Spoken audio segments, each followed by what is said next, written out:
আসসালামু আলাইকুম। আশা করি আলহামদুলিল্লাহ ভালো আছেন। আজকে আমার ভিডিওতে যেই টপিকটি হচ্ছে সেটি হচ্ছে ঢাকা থেকে দুবাই। তো ঢাকা থেকে দুবাই আমি কিভাবে যাব সেই বিষয়টি আপনাদের সাথে শেয়ার করার জন্য এই ভিডিও। হযরত শাহজালাল ইন্টারন্যাশনাল বিমানবন্দরে যাওয়ার জন্য আমি আমার ফ্যামিলির সাথে গাড়ির মাধ্যমে বাসা থেকে রওনা দিব। তো রওনা হওয়ার সময় বাবা মা আমার সাথেই যাচ্ছিল। কিন্তু এর মাঝখানে আমি আরো কিছু মানুষের সাথে বা পারিবারিক কিছু লোক আছে যাদের থেকে বিদায় নেওয়ার জন্য ওইখানে গেছি। এর ফাঁকে আপনারা আমার বাসার আশেপাশের ভিউ দেখে নিতে পারেন।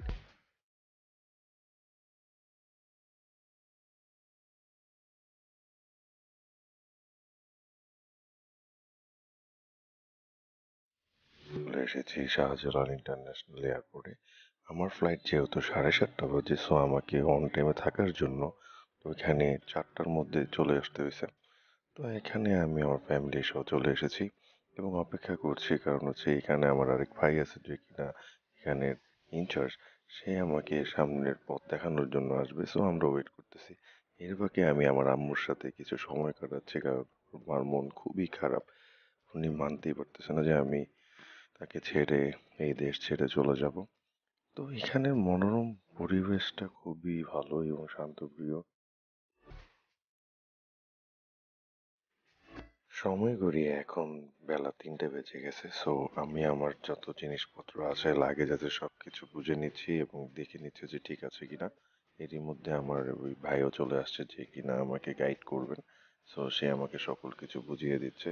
এর মধ্যে আমার ফ্লাইট যেহেতু ঢাকা টু গ্যাটউইক, কিন্তু এর মাঝখানে আমি দুবাই পর্যন্ত ফ্লাই করব, কারণ এখানে আমি 18 থেকে 19 ঘন্টা ট্রানজিট নিচ্ছি, কারণ আমি দুবাইটাকেও ঘুরে দেখব।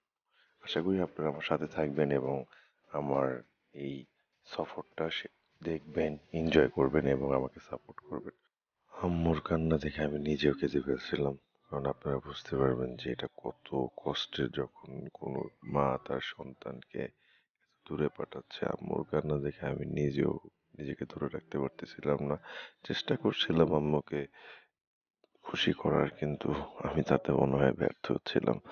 সবার থেকে বিদায় দিয়ে নিচ্ছি। হয়তো আবার কবে না কবে দেখা হয়। বেঁচে থাকলে অবশ্যই আবার তাদের সাথে দেখা হবে। লাইফটা খুবই ছোট। চেষ্টা করবেন ফ্যামিলিকে সম্পূর্ণভাবে স্বয়ংসম্পূর্ণভাবে সময় দেওয়ার। জানি না কখন কি হয়ে যায়। বিদায়ের পালা শেষে আমি চলে আসছি শাহজালাল আন্তর্জাতিক বিমানবন্দরের ইনসাইডে। তো আমি বোর্ডিং পাসের জন্য ওয়েট করতেছিলাম। এখন আমি ফ্লাই এমিরেটসের স্ট্যান্ডে দাঁড়ায় আছি, যেখান থেকে আমি আমার লাগেজগুলোকে বোর্ডিং পাস করে দিব। এবং আমাকে সাহায্য করার জন্য আমার এক ভাই ছিল যে কিনা আমাকে ফুললি গাইড করতেছিল এখানে। আমি এখানে ভিআইপি ক্রসিং নিয়ে ঢুকছি, কারণ হচ্ছে যে অনেক কিছু যাতে হ্যাসেল ফিল না করি সেজন্য আমাকে ফুললি সাপোর্ট দিতে পারে। ইভেন আমার আশেপাশে অনেক মানুষজন ছিল যারা কিনা বিভিন্ন জায়গায় যাচ্ছিল। সো আমি এখন চলে আসছি আমার লাগেজটা দিতে। তো এখানে লাগেজ বোর্ডিং চেক চলছে। লাগেজ বোর্ডিং চেকের পরে আমাকে ইমিগ্রেশনের জন্য রেডি হতে হবে। সো এই যে আমার পেপার টেপার রেডি, আমার লাগেজ চলে যাচ্ছে। ইনশাল্লাহ এই লাগেজকে আমি পাবো সরাসরি গ্যাটউইকে। এর মধ্যে আমার কাগজপত্র ভাইয়াটা বুঝাই দিচ্ছে যে কিভাবে কি করতে হবে। তো সে আমাকে সম্পূর্ণ কিছু গাইডলাইন দেখাচ্ছে যে কটা থেকে কটা বাজে চলবে। সো নাও আমি রেডি হচ্ছি ইমিগ্রেশনের জন্য। আমাকে এখন ইমিগ্রেশন ক্রস করে সেখানে আমাকে ফাইনাল যেই কাজগুলো আছে সেগুলো করতে হবে। এই সেই ইমিগ্রেশন গেট, যেই গেট দিয়ে একবার কোনো মানুষ যদি বের হয়ে যায় তার কেরিয়ারের উদ্দেশ্যে, সে আর কখনো এই দেশকে আর তার প্রথম দেশ বলতে পারে না। তার দেশ এখানেই শেষ। সে অন্য দেশের জন্য রেডি হয়, প্রস্তুত হয় এবং তার জীবনকে সেখানে গড়ার জন্য, ওই দেশে স্থায়িত্ব পাওয়ার জন্য, একেবারের জন্য তার প্রথম কান্ট্রি হয়ে দাঁড়ায় তার ডেস্টিনেশন দেশটি। আর এই পেন যে কতটা টাফ সেটা শুধুমাত্র ওই লোকটি বা ওই মানুষটি বুঝে যে কিনা এই ইমিগ্রেশন গেটটি ক্রস করে যায়। সো ইমিগ্রেশনের যত কাজ আছে সব তো শেষ, এখন আমি ঘুরে দেখবো পুরো এয়ারপোর্টটি। এখানে মুজিব কর্নার নামে একটি কর্নার আছে, যেখানে কিনা সারি সারি অনেক বই আছে। আপনি এখানে বসে মনোরম পরিবেশে বই পড়তে পারবেন। সারি সারিতে রকমারি সিগারেটের প্যাকেট এখানে আছে। এখানে সকল প্রকার জিনিসপত্র ডিউটি ফ্রি আপনি পেয়ে যাবেন। সারি সারিতে মদ রাখা আছে। ইভেন আমরা জানি যে এই মদ মানুষের কাছে খুবই হাইপ ক্রিয়েট করে এবং ক্রেজ ক্রিয়েট করে একটা প্রোডাক্ট। সো এয়ারপোর্টে এটা পাওয়া খুবই ইজি, আর যেটা কিনা আমাদের দেশে বাইরে খুবই দুষ্কর।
তো পাইলট টেক অফ করার জন্য রানওয়েতে যাচ্ছে।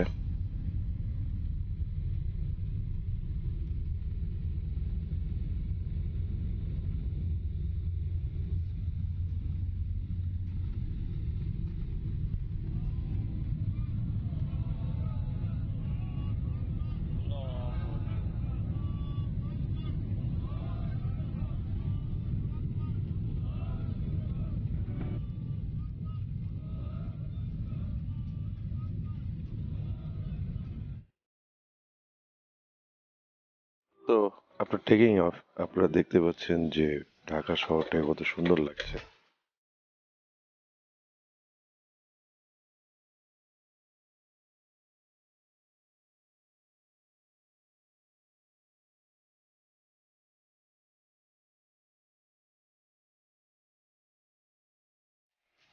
অলরেডি আমরা 6,000 ফিট উপরে চলে আসছি, সেটা কি ক্রমশরে আপনার আগাবে হচ্ছে 40,000 পর্যন্ত আমরা উঠবো। আপনাকে ম্যাপও শো করবো। আপনি দেখতে পাচ্ছেন যে আমাদের ডেস্টিনেশন থেকে আমরা মাত্র ফ্লাই করার পরে আমরা দুবাই পর্যন্ত ডেস্টিনেশন হচ্ছে প্রায় 2,500 কিলোমিটার। সো এখানে এই মধ্যবর্তী সময়ের মধ্যে যেহেতু আপডেট আছে আপনি এই স্ক্রিনের মধ্যে পেয়ে যাবেন। ট্রেনের খাবার মূলত তেমন ভালো হয় না, কিন্তু আজকের খাবারের মধ্যে আমাকে চিকেন দিছে, ইভেন কিছু মিষ্টান্ন দিছে, সাথে চকলেটসও দিছে। তো ওভারঅল আজকের খাবারের ইটা অনেক ভালো ছিল, আমার কাছে ভালো লাগছে। কিন্তু এখানে একটা সমস্যা হচ্ছে পানি খুবই কম দেয়।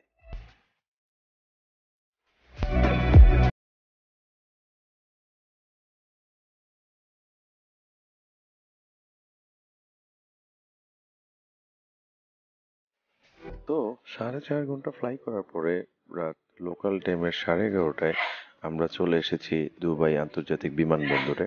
তো আমরা প্রায় ল্যান্ডিং করার জন্য প্রস্তুত, অলরেডি ল্যান্ডিং করেও ফেলছি।